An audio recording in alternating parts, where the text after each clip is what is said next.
오늘 본문은 로마서의 마지막 당부의 부분입니다. 그리고 함께 하고 있는 동역자들의 안부와 함께 모든 영광을 하나님께 올려드리며 로마서를 종결하고 있습니다.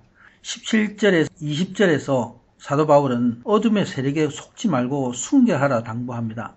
17절에 분쟁을 일으키고 배운 바 교훈을 거스리고 거치게 하는 자가 교회 안에 있다 말씀합니다. 이들은 누구입니까? 바로 거짓 교사와 이단이죠. 마귀와 어둠의 세력에 조종받는 이들입니다. 복음을 방해하고 왜곡합니다. 성도들의 생각을 혼란케 하고 지체 중에 분쟁을 일으킵니다. 사도 바울은 그들을 살펴서 그들을 떠나라 말씀하고 있습니다. 18절입니다. 이 같은 자들은 우리 주 그리스도를 섬기지 아니하고 다만 자기들의 배만 섬기나니 교활한 말과 아첨하는 말로 순진한 자들의 마음을 미혹하느니라. 저들이 배만 섬긴다는 것은 육신의 정욕을 따라서 세상 어두움 가운데 있는 것을 말합니다. 이들은 주 그리스도를 믿지 않기 때문에 어둠 가운데 있습니다. 바로 속이는 자, 마귀를 섬기게 된 자들입니다. 마귀의 일은 거짓 가르침으로 성도를 속입니다. 이들은 마귀에 쓰임받는 자들입니다. 그래서 이들이 교활하고 아첨하는 말로 순진한 성도들의 마음을 미혹한다 말씀하고 있습니다. 19절입니다. 너희의 순종함이 모든 사람에게 들리는지라. 그러므로 내가 너희로 말미암아 기뻐하노니 너희가 선한 데 지혜롭고 악한 데 미련하기를 원하노라. 사도 바울은 로마의 교회 성도들이 순종한다는 소식을 듣고 기뻐합니다. 그러나 그들에게 당부의 말씀을 전하고 있습니다. 예수님은 마태복음 10장에 제자들을 보내는 것이 양을 이리 가운데 보냄을 같다 하시고 뱀처럼 지혜롭고 비둘기처럼 순교하라 말씀했습니다. 이처럼 사도 바울도 성도들을 향해서 선한 데 지혜롭고 악한 데 미련하라 권면하고 있습니다. 마귀의 괴계에 속지 않기 위해서 우리가 어떻게 합니까? 오직 그리스도 예수 안에서 순결하고 하나님의 명령에 순종해야 하는 것입니다. 하나님의 말씀을 순종하는 자는 하나님을 아는 지식에 견고하게 됩니다. 그래서 순종하는 제자 그리고 거룩한 백성으로서 순결한 신부가 되는 것이고 믿음의 바로선 하나님의 군사요 종이 되는 것입니다. 이런 사람이 20절에 말씀하는 대로 평강의 하나님께서 속히 사탄을 너희 발 아래 상하게 하시리라 말씀합니다. 그래서 세상은 믿음에 서 있는 사람 감당할 수가 없습니다. 오직 우리 주 예수의 은혜가 항상 함께하기 때문입니다. 이제 사도 바울은 자신과 함께하고 있는 동역자들을 일일이 들어서 안부를 전함으로 로마의 성도들을 격려하고 있습니다. 21절과 23절의 내용입니다. 21절에 먼저 디모데가 성도들을 문안합니다. 디모데는 개인적으로 사도 바울의 충성된 제자고 또 사랑하는 영적인 아들입니다. 사도는 공적으로 나의 동역자라고 이렇게 부르고 있습니다. 다음은 나의 친척 누기오와 야손과 소시바더입니다. 누기오는 사도행전 13장 1절에 안디옥에서 함께 했습니다.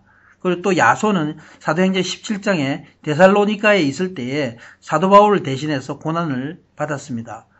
소시바더는 사도행전 20장 4절에 고린도에서 에베소로 갈 때에 같이 함께 갔던 일행의 한 사람입니다. 22절에서 이 편지를 기록하는 나 더디오도 주 안에서 너에게 문안하노라 기록하고 있습니다. 더디오는 사도 바울의 서신을 대서한 동역자입니다. 23절에서 나와 온 교회를 돌보아주는 가이오도 너에게 문안하고 이 성의 재무관 에라스도와 형제 구아도도 너에게 문안한다 말씀합니다. 온 교회를 돌보아주는 가이오 이렇게 소개합니다. 또 에라스도 형제 구아도가 문안하고 있습니다. 24절에서 27절의 말씀은 믿음의 결과를 말씀하고 있습니다. 믿음으로 경고케 됨은 모든 민족이 예수 그리스도께 영광을 올려드리기 위함이다 말씀합니다. 25절에서 27절 말씀입니다.